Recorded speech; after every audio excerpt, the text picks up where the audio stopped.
ವೀಕ್ಷಕರೇ ನಮಸ್ಕಾರ. ಬೆಂಗಳೂರು ದೂರದರ್ಶನ ಕೇಂದ್ರದ ಪ್ರಾದೇಶಿಕ ಸುದ್ದಿ ವಿಭಾಗ ಪ್ರಸ್ತುತಪಡಿಸುವ ಚಂದನ ಮಂಥನ ಕಾರ್ಯಕ್ರಮಕ್ಕೆ ಸ್ವಾಗತ. ಇಂದಿನ ವಿಷಯ ವಸ್ತು ಬೌದ್ಧಿಕ ಆಸ್ತಿ ಹಕ್ಕುಗಳು, ಅರಿವು ಮತ್ತು ಆಚರಣೆ.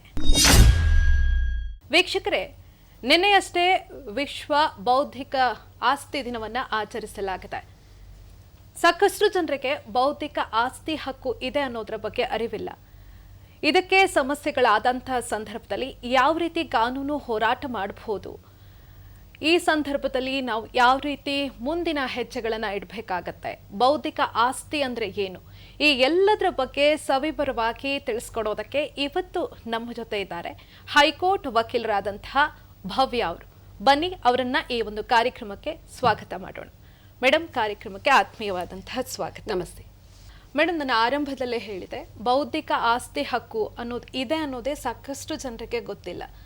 ಇದಕ್ಕೆ ಸಂಬಂಧಪಟ್ಟಂತೆ ಸಮಸ್ಯೆಗಳಾದಾಗ ಯಾವ ರೀತಿ ಕಾನೂನು ಹೋರಾಟ ಮಾಡಬೇಕು ಅನ್ನೋದ್ರ ಬಗ್ಗೆ ಕೂಡ ಸಾಕಷ್ಟು ಜನರಿಗೆ ಅರಿವಿರೋದಿಲ್ಲ. ಮುಖ್ಯವಾಗಿ ಮೊದಲಿಗೆ ಈ ಬೌದ್ಧಿಕ ಆಸ್ತಿ ಹಕ್ಕು ಅಂದ್ರೆ ಏನು?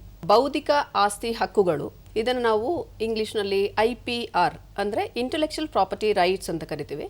IPR ಅಂತ ಹೇಳಿದ್ರೆ ಇದರಲ್ಲಿ for example copyrights, trade mark, patents, geographical indications ಅಥವಾ ಇಂಡಸ್ಟ್ರಿಯಲ್ ಡಿಸೈನ್ಸ್ ಇವುಗಳೆಲ್ಲ ಬರುತ್ತೆ. ಇದನ್ನು ನಾವು ಏನು ಮಾಡ್ತೀವಿ ಅಂತಂದರೆ, ನಿಮಗೆ ಸರ್ಕಾರ ಕಾನೂನುಬದ್ಧವಾಗಿ ಏನು ಹಕ್ಕುವನ್ನು ಕೊಡುತ್ತೆ, ಈ ಹಕ್ಕುಗಳನ್ನ ನಾವು ಕಾಪಿ ರೈಟ್ಸ್ ಅಂತ ಕರಿತೀವಿ, ಅಥವಾ ಬೌದ್ಧಿಕ ಹಕ್ಕುಗಳು. ಕಾಪಿ ರೈಟ್ಸ್ ಅಥವಾ ಇಂಟೆಲೆಕ್ಚುಯಲ್ ಪ್ರಾಪರ್ಟಿ ರೈಟ್ಸ್ ಅಂದರೆ ಎಲ್ಲ ಬರುತ್ತೆ ಇದರಲ್ಲಿ. ಇಂಟೆಲೆಕ್ಚುಯಲ್ ಪ್ರಾಪರ್ಟಿ ರೈಟ್ಸ್ ಅನ್ನು ನಾವು ಬೌದ್ಧಿಕ ಆಸ್ತಿ ಹಕ್ಕುಗಳು ಅಂತ ಕರಿತೇವೆ. ಯಾವೆಲ್ಲ ವಿಧಗಳಿದೆ, ಹಾಗೆ ಭಾರತದಲ್ಲಿ ಇದು ಯಾವ ರೀತಿ ಅಪ್ಲೈ ಆಗುತ್ತೆ ಅಂತ? IPR ಅಂತ ಹೇಳಿದ ತಕ್ಷಣ ಎಲ್ರಿಗೂ ಜನರಲ್ ಆಗಿ ಈಗಿನ ಟ್ರೆಂಡ್ ಅಥವಾ ಜನರೇಷನಲ್ಲಿ ಎಲ್ರಿಗೂ ಗೊತ್ತಿರುತ್ತೆ ಕಾಪಿ ರೈಟ್ಸ್. ಕಾಪಿ ರೈಟ್ಸ್ ಅಂದರೆ ಮ್ಯಾಮ್, ಈಗ ಒಬ್ಬ ಪರ್ಸನ್, ಸಾಮಾನ್ಯ ವ್ಯಕ್ತಿ ಅಥವಾ ಅವನ ಕ್ರಿಯೇಷನ್ ಏನಾಗಿರುತ್ತೆ, ಒರಿಜಿನಲ್ ಆಗಿರುತ್ತೆ. ಅವರದೊಂದು ಕ್ರಿಯೇಷನ್ ಆಫ್ ಮೈಂಡಲ್ಲಿ ಯಾವುದಾದ್ರೂ ಒರಿಜಿನಲ್ ಆಗಿ ಕ್ರಿಯೇಟ್ ಮಾಡಿದರೆ ಅದಕ್ಕೆ ಸರ್ಕಾರ ಏನು ಮಾಡುತ್ತೆ, ಕಾನೂನುಬದ್ಧ ರೈಟ್ಸನ್ನು ಕೊಡುತ್ತೆ. ಕಾಪಿ ರೈಟ್ಸನ್ನು ಈಗ ನಾವು ಫಾರ್ ಎಕ್ಸಾಂಪಲ್ ಪೇಟೆಂಟ್ಸ್ ಅಂತ ತೊಗೊಂಡ್ರೆ, ಪೇಟೆಂಟ್ಸಲ್ಲಿ ಇನ್ವೆನ್ಷನ್ ಅಂತ ಬರುತ್ತೆ. ಇನ್ವೆನ್ಷನ್ ಅಂದರೆ ಕನ್ನಡದಲ್ಲಿ ಆವಿಷ್ಕಾರಗಳು. ಈ ಆವಿಷ್ಕಾರಗಳನ್ನು ಅವರು ಇನ್ವೆಂಟ್ ಮಾಡೋ ಸಮಯದಲ್ಲಿ ಸರ್ಕಾರ ಅವ್ರಿಗೆ ಏನು ಹಕ್ಕು ಕೊಡುತ್ತೆ ಅದನ್ನು ಪೇಟೆಂಟ್ ಅಂತ ಕರೀತಾರೆ. ಅದೇ ರೀತಿ ನಿಮಗೆ ಇಂಡಸ್ಟ್ರಿಯಲ್ ಡಿಸೈನ್ಸ್ ಬರುತ್ತೆ, ಟ್ರೇಡ್ ಮಾರ್ಕ್ಸ್ ಬರುತ್ತೆ. ಈಗ ನಾವು ಇಂಡಿಯಾದಲ್ಲಿ ನೀವು ಹೇಗೆ ಅಪ್ಲೈ ಆಗುತ್ತೆ ಅಂತ ಕೇಳ್ತಾ ಇದ್ದೀರಾ. ಫಾರ್ ಎಕ್ಸಾಂಪಲ್, ಈಗ ನಾವು IPR ಅಲ್ಲಿ ಮೇಯ್ನ್ 5 ಟೈಪ್ಸ್ ಇರುತ್ತೆ, 5 ರೀತಿಯ ವಿಧಗಳಿರುತ್ತೆ. ಅದರಲ್ಲಿ ನಿಮಗೆ ಇಂಡಿಯಾದಲ್ಲಿ copyrights, trademark, industrial design, patent ಮತ್ತು ಜಿಯೋಗ್ರಫಿಕಲ್, ಅದೇ ನೀವು ಭೌಗೋಳಿಕ ಸೂಚಕಗಳು ಅಂತ ಏನು ಹೇಳ್ತೀರಾ, ಅದು ಎಲ್ಲ ಸೇರಿಬಿಟ್ಟು ನಿಮಗೆ ಟೋಟಲ್ಗೆ 5 ಇರುತ್ತೆ. ಇನ್ನೂ ಕೆಲವು ಲೇಔಟ್ ಡಿಸೈನ್ ಇನ್ನು ಡಿಫ್ರೆಂಟ್ ಆಗಿ ಇರುತ್ತೆ. ಬಟ್ ಇಂಡಿಯಾದಲ್ಲಿ ನಿಮಗೆ 5 ರೀತಿಯ ಮೇನ್ ಕಾಮನ್ ಟೈಪ್ಸ್ ಇರುತ್ತೆ. ಕೃತಿಸ್ವಾಮ್ಯ ಮತ್ತು ಪೇಟೆಂಟ್ ಇದರ ನಡುವೆ ಕೂಡ ಸಾಕಷ್ಟು ವ್ಯತ್ಯಾಸ ಇದೆ. ಯಾವ ರೀತಿ ವ್ಯತ್ಯಾಸ ಇದೆ ಅಂತ? ಅದೇ, ಈಗ ನಿಮಗೆ ಕಾಪಿ ರೈಟ್ಸ್ ಅಂತ ಹೇಳಿದಾಗ ಕೃತಿಸ್ವಾಮ್ಯ ಅಂತ ಹೇಳ್ತೀರಾ, ಅಥವಾ ಇನ್ನೊಂದು ರೀತಿಯಲ್ಲಿ ಪ್ರತಿಕೃತ ಹಕ್ಕುಗಳು ಅಂತ ಹೇಳ್ತೀವಿ ನಾವು. ಒಂದು ಪ್ರತಿಕೃತಿ ಹಕ್ಕುಗಳು, ಇನ್ನೊಂದು ಇನ್ವೆನ್ಷನ್ಸ್ ಅಥವಾ ಆವಿಷ್ಕಾರಗಳು ಅಂತ ಏನು ಹೇಳ್ತೀವಿ. ಇದರ ಡಿಫ್ರೆನ್ಸ್ ಕೇಳ್ತಾ ಇದ್ದೀರಾ. ಈಗ ಪೇಟೆಂಟ್ ಅಂತ ಹೇಳಿದಾಗ ನಾವು ಕಾಪಿ ರೈಟ್ಸಲ್ಲಿ ಏನು ಕೊಡ್ತೀವಿ ಅದು ಡಿಫ್ರೆಂಟ್. ಕಾಪಿ ರೈಟ್ಸ್ ಅಂದರೆ ನೀವು ಒಬ್ಬ ವ್ಯಕ್ತಿ ಸಾಮಾನ್ಯವಾಗಿ ಒಂದು ಬುಕ್ ಬರೀತಾನೆ, ಅಥವಾ ಒಂದು ಮ್ಯೂಸಿಕ್ ಆಗಲಿ, ಫಿಲ್ಮ್ ಆಗಲಿ, ಅಥವಾ ಒಂದು ಪೇಂಟಿಂಗ್ಸ್ ಆಗಲಿ, ಡ್ರಾಯಿಂಗ್ಸ್ ಆಗಲಿ, ಇವುಗಳಿಗೆಲ್ಲ ನೀವು ಕಾಪಿ ರೈಟ್ಸನ್ನು ಕೊಡಬೇಕಾಗತ್ತೆ. ಕಾಪಿ ರೈಟ್ಸ್ ಇಲ್ಲದಿದ್ದರೆ ಅದು ಒರಿಜಿನಲ್ ಆಗೋದಿಲ್ಲ. ಯಾಕೆಂದರೆ that is your creation of your mind. So creation of ಮೈಂಡಿಗೆ ನಿಮಗೆ ಒರಿಜಿನಾಲಿಟಿ ಇಲ್ಲದಿದ್ದರೆ, ಅದು ರಿಜಿಸ್ಟರ್ ಮಾಡದಿದ್ದರೆ, ಪ್ರೆಸೆಂಟ್ ಜನ್ರೇಷನಲ್ಲಿ ಏನಾಗುತ್ತೆ, ಈಗ ಸೋಷಿಯಲ್ ಮೀಡಿಯಾ ಅಥವಾ ಇಂಟರ್ನೆಟಲ್ಲೆಲ್ಲ ಇದನ್ನು ಸ್ಟೀಲ್ ಮಾಡಲಿಕ್ಕಾಗುತ್ತೆ. ಅಥವಾ ಯಾರಾದರೂ ಈಸಿಯಾಗಿ ಕಾಪಿ ಮಾಡ್ಕೋತಾರೆ. ಕಾಪಿ ಮಾಡಿ ಅದನ್ನು ಇನ್ನೊಬ್ಬರಿಗೆ ಕಳಿಸುವಾಗ ಅದು ಒರಿಜಿನಾಲಿಟಿ ಕಳೆದೋಗುತ್ತೆ. ಸೊ ನೀವು ಇಂಡಿಯಾದಲ್ಲಿ ಅದನ್ನು ಕಾಪಿರೈಟ್ ಆ್ಯಕ್ಟ್ಸ್ ಪ್ರಕಾರ, ಕಾಪಿರೈಟ್ ಆ್ಯಕ್ಟ್ ಬಂದು 1957 ಇರುತ್ತೆ. ಆ ಆ್ಯಕ್ಟ್ ಪ್ರಕಾರ ನೀವು ರಿಜಿಸ್ಟರ್ ಮಾಡಿಕೊಂಡ್ರೆ ನಿಮ್ಮ ಕಾಪಿರೈಟ್ ಇದು ಸೇಫ್ ಆಗಿರುತ್ತೆ, ಒರಿಜಿನಲ್ ಆಗಿರುತ್ತೆ. ಮತ್ತು ರಿಜಿಸ್ಟರ್ ಮಾಡ್ಕೊಂಡು ನಿಮಗೆ ಯಾವತ್ತೂ ಎಲ್ಲೂ ಯಾರು ಕಳ್ಕೊಳ್ಳೋಕ್ಕಾಗೋದಿಲ್ಲ ಅಥವಾ ಅದನ್ನು ಸೇಲ್ ಮಾಡೋಕ್ಕಾಗೋದಿಲ್ಲ. ಹಾಗೆ ಪೇಟೆಂಟ್ ಅಂತ ಹೇಳಿದಾಗ ಅದು ಡಿಫ್ರೆಂಟ್, ಅದು invention. Invention is different, copyright is different. Invention ಅಂತ ಬಂದಾಗ ನಿಮಗೆ ಇನ್ನೊಂದು, ಈಗ ಇಂಡಸ್ಟ್ರಿಯಲ್ ಡಿಸೈನ್ ಅಥವಾ ಜಾಗ್ರಫಿಕಲ್, ಭೌಗೋಳಿಕ ಸೂಚಕ ಅಂತ ಏನು ಹೇಳ್ತೀವಿ. ಭೌಗೋಳಿಕ ಸೂಚಕ ಬಂದು ಎಸ್ಪೆಷಲಿ ಫಾರ್ಮರ್ಸ್, ರೈತರು ಮತ್ತು ಅವರ ಕೃಷಿಗೆ ಅಥವಾ ರೈತರಿಗೆ ಸಂಬಂಧಪಟ್ಟದಾಗಿರುತ್ತೆ. ಹಾಗೆ ಭೌಗೋಳಿಕ ಸೂಚಕದಲ್ಲಿ ಫಾರ್ ಎಕ್ಸಾಂಪಲ್ ನಿಮ್ಗೆ ಹೇಳ್ಬೇಕಂದ್ರೆ, ಒಂದು ಸ್ಪೆಸಿಫಿಕ್ ಪ್ಲೇಸ್ ಅಥವಾ ಒಂದು ಪರ್ಟಿಕ್ಯುಲರ್ ಪ್ಲೇಸ್, ಯಾವುದರೊಂದು ಕೃಷಿ ಉತ್ಪನ್ನ ಅಥವಾ ಯಾವುದರೊಂದು ಸ್ಪೆಸಿಫಿಕ್ ವಿಶೇಷವಾದ ಪ್ರದೇಶ, ವಿಶೇಷವಾದ ಉತ್ಪನ್ನ. ಅಂದರೆ ನಿಮ್ಮ ಫಾರ್ ಎಕ್ಸಾಂಪಲ್ ನಾನು ಹೇಳ್ತೀನಿ, ಮೈಸೂರು ಪಾಕ್ ಅಂದರೆ ನಿಮಗೆ ಅದು ಪ್ಲೇಸ್ ಬಂದು ಮೈಸೂರು ಪಾಕ್ ಬಂದು ಒಂದು ಆಹಾರ ಪ್ರಾಡಕ್ಟ್ ಅದು ನಿಮಗೆ ಆ ವಿಶೇಷ ಪ್ರದೇಶಕ್ಕೆ ಸಂಬಂಧವಾಗಿರೋ ಕಾರಣ ನಿಮಗೆ ಅದೇ Mysore pak it is available everywhere in Bangalore or anywhere in Karnataka. But ಮೈಸೂರಿಗಿರುವಂಥ ವಿಶೇಷ ಸ್ಥಾನ ಏನಿದೆ ಅದು ಆ ಸಿಹಿಗೆ ಇರುತ್ತೆ. ಅಥವಾ ಬಾಸುಮತಿ ರೈಸ್ ಅಂತ ಕರಿತೀವಿ ನಾವು. ಇನ್ನೊಂದು ಎಕ್ಸಾಂಪಲ್ ಬಂದು ಡಾರ್ಜಿಲಿಂಗ್ ಟೀ ಅಂತ ಹೇಳ್ತೀವಿ. ಅಂದ್ರೆ ಡಾರ್ಜಿಲಿಂಗ್ ಬಂದು ಅದೊಂದು ಪ್ರದೇಶ, ಟೀ ಬಂದು ಅದೊಂದು ಉತ್ಪನ್ನ, ಅಂದ್ರೆ ಅದು ಡಾರ್ಜಿಲಿಂಗ್ಗೆ ಸೇರಿದಂತಹ ಟೀ. ಸೊ ಇವುಗಳೆಲ್ಲ ನಿಮಗೆ ಭೌಗೋಳಿಕ ಸೂಚಕಗಳಲ್ಲಿ ಬರುತ್ತೆ. ಇದಕ್ಕೆ ನಾವು ರಿಜಿಸ್ಟ್ರೇಷನ್ ಮಾಡಿಕೊಂಡು ಸರ್ಕಾರದ ಮೂಲಕ ಹಕ್ಕು ತಗೊಂಡ್ರೆ ಅದು ಪೇಟೆಂಟ್, ಕಾಪಿರೈಟ್ಸ್ ಮತ್ತೆ ಟ್ರೇಡ್ ಮಾರ್ಕ್ ಅಂತ ಬರುತ್ತೆ. ಈಗ ಒಬ್ಬ ಸಾಮಾನ್ಯ ವ್ಯಕ್ತಿ ಅಥವಾ ಸಂಶೋಧಕ ಇದ್ದಾಗ ಯಾವ ರೀತಿ ಪೇಟೆಂಟ್ಗೆ ಅರ್ಜಿಯನ್ನ ಸಲ್ಲಿಸಬಹುದು ಅಂತ? ಈಗ ಪೇಟೆಂಟ್ ಅಂತ ಹೇಳಿದ ತಕ್ಷಣ ಒಬ್ಬ ಸಾಮಾನ್ಯ ವ್ಯಕ್ತಿ ಡೆಫಿನೆಟ್ಲಿ ಅವನ ಅರ್ಜಿಯನ್ನು ಹಾಕ್ಲೇಬೇಕು. ಯಾಕೆಂದ್ರೆ ಅದು ಒರಿಜಿನಾಲಿಟಿ, ನಾನು ಮೊದಲೇ ಹೇಳಿದಾಗೆ ಒರಿಜಿನಾಲಿಟಿ ಬರಬೇಕಾದ್ರೆ ಅಪ್ಲಿಕೇಶನ್ ಹಾಕಿದ್ರೇ ಅದಕ್ಕೆ ಮಹತ್ವ ಬರೋದು. ಸೊ ಅವನೇನ್ ಮಾಡ್ತಾನೆ, ಫಸ್ಟ್ ನೀವು ಒಂದು ಕಂಟೆಂಟ್ ಕ್ರಿಯೇಟ್ ಮಾಡಿದ ತಕ್ಷಣ before you have to check whether your content is eligible. ನೀವು ಎಲಿಜಿಬಲ್ ಇದೆಯಾ ಅಂತ ತಿಳ್ಕೊಂಡು ಮತ್ತೆ ಅದೊಂದು ಹೊಸದಾಗಿರಬೇಕು, ಹೊಸ ನವೀನತೆ ಇರಬೇಕು, ಮತ್ತು ಪಬ್ಲಿಕ್ಕಿಗೆ ಯೂಸ್ ಆಗುವಂಥದ್ದಾಗಬೇಕು, ಅಥವಾ ನಾನ್ ಆಬ್ವಿಯಸ್ ಈ ಥರ ಆಗಿದ್ದರೆ ನಿಮಗೆ ನೆಕ್ಸ್ಟ್ ಅಪ್ಲಿಕೇಶನ್ ಹಾಕ್ಕೊಳ್ಳಿ. ಅಪ್ಲಿಕೇಶನ್ ಬಂದು ಆನ್ಲೈನ್ ಹಾಕೋಬೋದು. ಆನ್ಲೈನ್ ಅಂದರೆ ಈಗ ಪ್ರೆಸೆಂಟ್ ಎಲ್ರಿಗೂ ಗೊತ್ತಿರುತ್ತೆ ಫೈಲಿಂಗ್ ಬರುತ್ತೆ. ಫೈಲಿಂಗ್ ಅಥವಾ ಆಫ್ಲೈನಲ್ಲೂ ಮಾಡ್ಕೋಬೋದು. ಆದರೆ ಪೇಟೆಂಟ್ ಆಫೀಸನ್ನು ಅಪ್ರೋಚ್ ಮಾಡಿ, ಆಫೀಸ್ ಅಪ್ರೋಚ್ ಮಾಡಿ ಅಲ್ಲಿ ನಿಮಗೆ ರೂಲ್ಸ್ ರೆಗ್ಯುಲೇಷನ್ಸ್ ಏನಿರುತ್ತೆ ಅದನ್ನೆಲ್ಲ ನೋಡ್ಕೊಂಡು ಅಪ್ಲೈ ಮಾಡ್ಕೊಳ್ಳಿ. ನೆಕ್ಸ್ಟ್ ಬಂದು ಅದರಲ್ಲಿ ಕೆಲವು ಹಂತಗಳಿರುತ್ತೆ. ಇದು ಸೆಕೆಂಡ್ ಹಂತ. ಥರ್ಡ್ ಹಂತದಲ್ಲಿ ಬಂದು ನಿಮ್ಮ ಕಂಟೆಂಟನ್ನು ಪರಿಶೀಲನೆ ಮಾಡಬೇಕು. ಪರಿಶೀಲನೆ ಮಾಡುವಾಗ ಅಲ್ಲಿ ಒಬ್ಬರು ಎಕ್ಸಾಮಿನೇಷನ್ ಆ್ಯಂಡ್ ರಿಕ್ವೆಸ್ಟ್ ಅಂತ ಇರುತ್ತೆ. ನೀವೇನು ಮಾಡ್ತೀರಾ, ಅಪ್ಲಿಕೇಶನ್ ಹಾಕಿದ ತಕ್ಷಣ ನೀವು ಎಕ್ಸಾಮಿನೇಷನ್ ಆ್ಯಂಡ್ ರಿಕ್ವೆಸ್ಟಿಗೆ ನಿಮ್ಮ ಪೇಟೆಂಟ್ ಆಫೀಸಲ್ಲಿ ಹೋಗಿ ಕೇಳಬೇಕಾಗುತ್ತೆ. ಆಗ ಅವ್ರೇನು ಮಾಡ್ತಾರೆ, ಒಂದು ಎಕ್ಸಾಮಿನರ್ ನಿಮ್ಮ ಅಪ್ಲಿಕೇಶನ್ನ ಚೆಕ್ ಮಾಡ್ತಾರೆ. ಚೆಕ್ ಮಾಡಿ ನಿಮ್ಮ ಕಂಟೆಂಟ್ ಕರೆಕ್ಟ್ ಆಗಿದೆಯಾ ಅಥವಾ ಏನಾದ್ರು ಡೌಟ್ಸ್ ಇದೆಯಾ, ಸಪೋಸಿಂಗ್ ಏನಾದ್ರು ಇಶ್ಯೂಸ್ ಇದೆ ಅಂತ ಆದರೆ ಅವ್ರೇನು ಮಾಡ್ತಾರೆ, ನಿಮಗೆ ಇನ್ಫಾರ್ಮ್ ಮಾಡ್ತಾರೆ. ಇನ್ಫಾರ್ಮ್ ಮಾಡುವಾಗ ನೀವು ಅವರಿಗೆ ಇಮ್ಮಿಡಿಯೇಟ್ ಆಗಿ ರೆಸ್ಪಾಂಡ್ ಮಾಡಬೇಕು, ರೆಸ್ಪಾನ್ಸು ಕೊಡಬೇಕು, ಮತ್ತು ಅಲ್ಲಿ ಕ್ಲಾರಿಫೈ ಮಾಡ್ಕೊಳ್ಳಿ. ನೆಕ್ಸ್ಟ್ ಆಬ್ವಿಯಸ್ಲಿ ನಿಮಗೆ ಪೇಟೆಂಟ್ ಗ್ರಾಂಟ್ ಆಗುತ್ತೆ. ಹೀಗೆ ಒಂದು ನಿರ್ದಿಷ್ಟ ಕಾಲಮಿತಿ ಹಾಗೆ ಏನಾದರೂ ಅದೇ ಅವರು ನೀವು ಫಸ್ಟ್ ಅಪ್ಲಿಕೇಶನ್ ಹಾಕಿ, ಅಪ್ಲಿಕೇಶನ್ ಹಾಕಿದಾಗ ಅವ್ರೇನು ಮಾಡ್ತಾರೆ, ಎಲ್ಲ ನಿಮ್ಮ ಕಂಟೆಂಟಲ್ಲಿ ಅಥವಾ ನೀವು ಕ್ರಿಯೇಟ್ ಮಾಡಿದ ಇನ್ವೆನ್ಷನ್ ಎಲ್ಲ ಕರೆಕ್ಟ್ ಇದೆ ಅಂತ ಆದರೆ ಇಮಿಡಿಯೇಟ್ ಆಗಿ ಪೇಟೆಂಟ್ ಗ್ರಾಂಟ್ ಮಾಡ್ತಾರೆ. ಬಟ್ ಅದು ಅಪ್ಲಿಕೇಶನ್ ಹಾಕಿದ ಒಂದು 18 ತಿಂಗಳೊಳಗೆ ನಿಮಗೆ ಇದು ರೆಡಿ ಆಗುತ್ತೆ. ಬಟ್ ಆದರೂ ಆಫ್ಟರ್ 18 ಮಂತ್ಸ್ ನೆಕ್ಸ್ಟ್ ಪ್ರಾಸೆಸ್ ಏನಿದೆ ಅಂತ ನಾವು ಚೆಕ್ ಮಾಡಿಕೊಂಡು ಅವ್ರನ್ನ ಕೇಳಬೇಕಾಗುತ್ತೆ. ಸಪೋಸಿಂಗ್ ನಿಮಗೆ ಬೇಗ ಬೇಕು ಅಂತ ಆದರೆ ಬೇಗನೂ ಮಾಡಿಸ್ಕೋಬೋದು. ಸ್ಟಾರ್ಟ್ಅಪ್ಗಳಿಗೆ ಈ ಟ್ರೇಡ್ ಮಾರ್ಕ್ ಅನ್ನೋದು ಎಷ್ಟು ಮುಖ್ಯ ಆಗುತ್ತೆ ಅಂತ? Of course, nice question. Actually small business, ಸಣ್ಣ ಉದ್ಯಮ ಅಂತ ಹೇಳಿದರೆ ಸ್ಮಾಲ್ ಸ್ಕೇಲ್ ಬಿಸ್ನೆಸಸ್ ಅಥವಾ ಸ್ಮಾರ್ಟ್ ಆ್ಯಪ್ಸ್ ಅಂತ ಹೇಳ್ತಾರೆ. ಈಗ ಪ್ರೆಸೆಂಟಲ್ಲಿ ನೀವು ಎಲ್ಲರ ಕೈಲೂ ಸ್ಮಾರ್ಟ್ ಫೋನ್ಸ್ ಇರುತ್ತೆ. ಸ್ಮಾರ್ಟ್ ಫೋನ್ಸ್ ಅಂದರೆ ಎಲ್ಲರೂ ಸ್ಮಾರ್ಟ್ ಆ್ಯಪ್ಸ್ಗಳನ್ನ ಹಾಕೊಂಡಿರ್ತಾರೆ. ಅದು ಹೇಗೆ ಯೂಸ್ ಮಾಡೋದು, ಇದರಲ್ಲಿ ಏನು ಪ್ರಾಬ್ಲಮ್ ಇದೆ, ಇದು ಎಷ್ಟು ಮುಖ್ಯ, ಪೇಟೆಂಟ್ ಅಥವಾ IPR ಎಷ್ಟು ಮುಖ್ಯ ಅಂತ ನಾವು ಕೇಳಿದರೆ ಒಳ್ಳೆ ಪ್ರಶ್ನೆ. ಇವುಗಳು ಆ್ಯಕ್ಚುಲಿ 100% ಇದು ಇಂಪಾರ್ಟೆಂಟ್. ಎರಡು ಸ್ಮಾಲ್ ಸ್ಕೇಲ್ ಬಿಸ್ನೆಸ್ ಆಗಲಿ ಅಥವಾ ನಿಮಗೆ ಆ್ಯಪ್ಸ್, ಸ್ಮಾರ್ಟ್ ಆ್ಯಪ್ಸ್ ಏನಿದೆ ಎರಡಕ್ಕೂ ನಿಮಗೆ ಪೇಟೆಂಟ್ ತುಂಬ ಮುಖ್ಯ. ಯಾಕೆಂದರೆ ಪೇಟೆಂಟ್ ಇಲ್ಲದಿದ್ದರೆ ನಿಮಗೆ ಕ್ರಿಯೇಷನ್ ಆಫ್ ಮೈಂಡ್ ಇರೋದಿಲ್ಲ ಅಥವಾ ಒರಿಜಿನಾಲಿಟಿ ಇರೋದಿಲ್ಲ. ನೀವು ಕ್ರಿಯೇಟ್ ಮಾಡಿದ ಕಂಟೆಂಟನ್ನು ಯಾರಾದರೂ ಹೊರಗಡೆಯಿಂದ ಸ್ಟೀಲ್ ಮಾಡಿ ಪಬ್ಲಿಸಿಟಿ ಮಾಡ್ಬೋದು. ಇದು ಪಬ್ಲಿಷ್ ಮಾಡುವಾಗ ಈಗ ನೀವು ಫಾರ್ ಎಕ್ಸಾಂಪಲ್ ಈಗ ಜನರಲ್ ಪಬ್ಲಿಕ್ ಅರ್ಥ ಆಗೋದು ನಾನು ಹೇಳ್ತೀನಿ. ನಾವೊಂದು ಇನ್ಸ್ಟಾಗ್ರಾಮ್ ಆ್ಯಪ್ ಅಂತ ಎಲ್ರಿಗೂ ಗೊತ್ತಿರುತ್ತಲ್ವಾ, ಸೋಷಿಯಲ್ ಮೀಡಿಯಾದಲ್ಲಿ ಈಸಿಯಾಗಿ ನಿಮಗೆ ಇನ್ಸ್ಟಾದಲ್ಲಿ ಒಂದು ಆ್ಯಪ್ ಮೊಬೈಲಲ್ಲಿ ನೋಡ್ತೀರಾ. ನೀವು ನೋಡಿದಾಗ ಅದರಲ್ಲಿ ಬ್ರ್ಯಾಂಡ್ ನೇಮ್ ಅಥವಾ ಅದೊಂದು ಕಲರ್ ಆಗಲಿ ಅದನ್ನು ಈಸಿಯಾಗಿ ನೀವು ಐಡೆಂಟಿಫೈ ಮಾಡ್ತೀರಾ. ಅದೇ ರೀತಿ ನೀವು ಒಂದು ಇನ್ವೆನ್ಷನ್ ಸ್ಟಾರ್ಟ್ ಮಾಡಿದಾಗ ನಿಮ್ಮದೇ ಒಂದು ಹೆಸರು, ನಿಮ್ಮದೇ ಒಂದು ಬ್ರ್ಯಾಂಡ್, ನಿಮ್ಮದೇ ಒಂದು ಲೋಗೋ, ಇವುಗಳನ್ನೆಲ್ಲ ಅಪ್ಲೈ ಮಾಡಿ ರಿಜಿಸ್ಟರ್ ಮಾಡ್ಕೋಬೇಕು. ರಿಜಿಸ್ಟರ್ ಮಾಡಿದ್ರೆ ಮಾತ್ರ ಅದಕ್ಕೆ ವ್ಯಾಲ್ಯೂ ಇರುತ್ತೆ. ಇಲ್ಲದ್ರೆ ನಿಮಗೆ ಏನು ಮಾಡ್ತಾರೆ, it's like a property, locking A property. ನೀವೀಗ ಫಾರ್ ಎಕ್ಸಾಂಪಲ್ ನಿಮ್ಮ ಪ್ರಾಪರ್ಟಿನ ತಗೊಂಡು ರಿಜಿಸ್ಟರ್ ಮಾಡದಿದ್ರೆ ಏನಾಗುತ್ತೆ, ಇನ್ಯಾರೋ ಬಂದ್ಬಿಟ್ಟು ಅದನ್ನ ಮಿಸ್ಯೂಸ್ ಮಾಡ್ತಾರೆ. So this is as simple as that. ನೀವು ಇಲ್ಲಿ ಇದನ್ನ ರಿಜಿಸ್ಟರ್ ಮಾಡ್ಕೊಂಡ್ರೆ ನಿಮ್ಮ ಪೇಟೆಂಟ್ ಆಗಲಿ, ಇನ್ವೆನ್ಷನ್ ಆಗಲಿ ಅಥವಾ ನಿಮ್ಮ ಕ್ರಿಯೇಷನ್ ಆಫ್ ಮೈಂಡ್ ಏನಿದೆ, ಕಾಪಿರೈಟ್ಸ್ ಆಗಲಿ ತುಂಬಾ ಸೇಫ್ ಆಗಿ ಇರುತ್ತೆ. ಸೊ ಇದು ಎರಡಕ್ಕೂ ನೀವು ಹೇಳಿದಾಗೆ ಸ್ಮಾಲ್ ಸ್ಕೇಲ್ ಬಿಸ್ನೆಸ್ ಮತ್ತು ಸ್ಮಾರ್ಟ್ ಆ್ಯಪ್ಸ್ ಎರಡಕ್ಕೂ ತುಂಬಾ ಇಂಪಾರ್ಟೆಂಟ್. ಬೌದ್ಧಿಕ ಆಸ್ತಿ ಹಕ್ಕುಗಳಲ್ಲಿ ಒಂದಷ್ಟು ವಿಧಗಳ ಬಗ್ಗೆ ಹೇಳುವಾಗ ಭೌಗೋಳಿಕ ಸೂಚಕದ ಬಗ್ಗೆ ಹೇಳೋದು. ಈ ಭೌಗೋಳಿಕ ಸೂಚಕ ಅಂದ್ರೆ ಏನು? ಜಾಗ್ರಫಿಕಲ್ ಇಂಡಿಕೇಶನ್ಸ್ ಅಂತ ಹೇಳಿದ್ರೆ GI ಅಂತ ಹೇಳಿದ್ರೆ, ಈಗ ನಾನು ಆಲ್ರೆಡಿ ನಿಮಗೆ ಒಂದು ಎಕ್ಸಾಂಪಲ್ ಕೊಟ್ಟೆ, ಮೈಸೂರು ಪಾಕ್ ಅಂತ. ಮೈಸೂರು ಪಾಕ್ ಅಂದ್ರೆ ಆ ಸ್ವೀಟ್ ಮೇಲೆ ಮ್ಯಾಮ್ ಒಂದು ಬ್ರಾಕೆಟ್ಸ್ ಅಲ್ಲಿ ನಿಮಗೆ GI ಅಂತ ಒಂದು ಮಾರ್ಕ್ ಇರುತ್ತೆ. ಅದು ಮಾರ್ಕ್ ಬಂದ್ಬಿಟ್ಟು ಸೂಚಕ.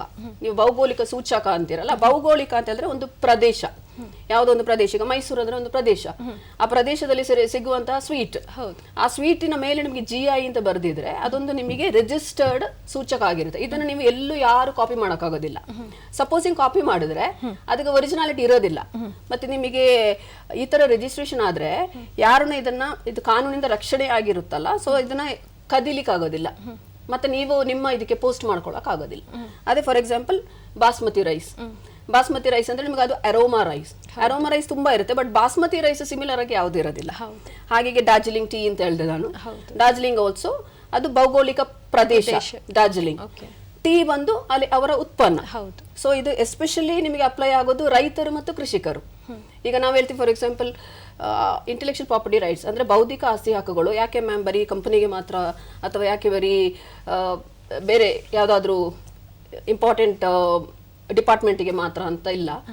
ಆಕ್ಚುಲಿ ಇದು ಫಾರ್ಮರ್ಸ್ಗೂ ಅಪ್ಲೈ ಆಗುತ್ತೆ, ಕೃಷಿಕರಿಗೂ ಅಪ್ಲೈ ಆಗುತ್ತೆ. ಯಾಕೆಂದ್ರೆ ಅವ್ರು ಬೆಳೆಯುವಂಥ ಬೆಳೆಗಳೇನಿರುತ್ತೆ, ಅಥವಾ ಅವರು ಸೀಡ್ಸ್ ಹಾಕಿರ್ತಾರೆ, ಕೆಲವು ಕ್ರಾಪ್ಸ್ ಇರುತ್ತೆ, ಅಥವಾ ಅವರಿಗೆ ಕೃಷಿಗೆ ಬೇಕಾದಂತಹ ನಾಲೆಡ್ಜ್ ಏನು, ಇದೆಲ್ಲ ನಿಮಗೆ ಸಿಗ್ಲಿಕ್ಕೆ IPR ತುಂಬಾ ಇಂಪಾರ್ಟೆಂಟ್. ಬೌದ್ಧಿಕ ಆಸ್ತಿ ಹಕ್ಕುಗಳ ಉಲ್ಲಂಘನೆ ಆದ ಸಂದರ್ಭದಲ್ಲಿ ಯಾವ ರೀತಿ ಶಿಕ್ಷೆಗಳನ್ನ ಅನುಭವಿಸಬೇಕಾಗತ್ತೆ ಅಂತ? ಕಾಪಿ ರೈಟ್ಸ್ ವೈಲೇಟ್ ಮಾಡಿದ್ರೆ ಜನರಲಿ ನಾವು ಫೈನ್ ಹಾಕ್ತಾರೆ. Fine starts from 50,000 to 2 lakhs or more in some serious cases. ಏನಾಗುತ್ತೆ ಅಂದ್ರೆ 2 ಲಕ್ಷದಿಂದ ಮೇಲೆ ಅಂದ್ರೆ ತುಂಬಾ ನಿಮಗೆ ಡ್ಯಾಮೇಜಸ್ ಇದ್ರೆ.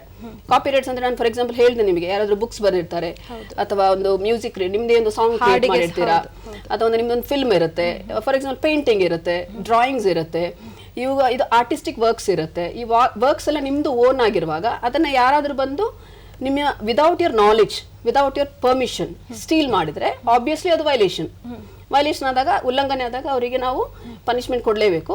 ಪನಿಷ್ಮೆಂಟ್ ಬಂದು ಫೈನ್ 50,000 ಇಂದ 2 lakh ಅಥವಾ ಹೆಚ್ಚು, ಅಥವಾ ನಿಮಗೆ ಸಮ್ ಟೈಮ್ಸ್ ಜೈಲ್ ಟರ್ಮು ಇರುತ್ತೆ. ಇಂಪ್ರಿಸನ್ಮೆಂಟ್ ಬಂದು 6 months ಇಂದ 3 years ವರೆಗೆ ಇಂಪ್ರಿಸನ್ಮೆಂಟ್ ಇರುತ್ತೆ ಕಾಪಿ ರೈಟ್ಸ್ ಅಲ್ಲಿ.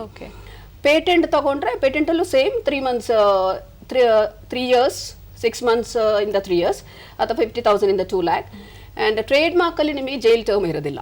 ಟ್ರೇಡ್ ಮಾರ್ಕ್ ಅಲ್ಲಿ ಹೇಗೆ ಅಂತ ಹೇಳಿದ್ರೆ ನಿಮಗೆ ಅದೊಂದು ಬ್ರ್ಯಾಂಡ್ ಅಥವಾ ಹೆಸರು ಅಥವಾ ಲೋಗೋ ಇರುತ್ತಲ್ಲ, ಅದನ್ನ ನೀವು ಸ್ಟೀಲ್ ಮಾಡಿದ್ರೆ ಇದರಲ್ಲಿ ನಿಮಗೆ ಹೈ ಫಿನಾನ್ಷಿಯಲ್ ಲಾಸಸ್ ಇರುತ್ತೆ, ಅಥವಾ ನೀವು ಫಿನಾನ್ಷಿಯಲ್ ಪೆನಾಲ್ಟಿ ಹಾಕ್ತಾರೆ ಅಷ್ಟೇ, ಕಾಂಪನ್ಸೇಷನ್ ಕೊಡಬೇಕಾಗುತ್ತೆ. ಸದ್ಯದ ಪರಿಸ್ಥಿತಿಯಲ್ಲಿ ಎಲ್ಲರೂ ಕೂಡ ಸೋಷಿಯಲ್ ಮೀಡಿಯಾದಲ್ಲಿ ಕಂಟೆಂಟ್ ಕ್ರಿಯೇಟ್ಸ್ ಅಂತ ನಾನು ನೋಡ್ತಾ ಇರ್ತೀವಿ, ಬೇರೆ ಬೇರೆ ರೀತಿಯಾದಂತ ಕಂಟೆಂಟ್ ಗಳನ್ನ ಕ್ರಿಯೇಟ್ ಮಾಡ್ತಾನೆ ಇರ್ತಾರೆ.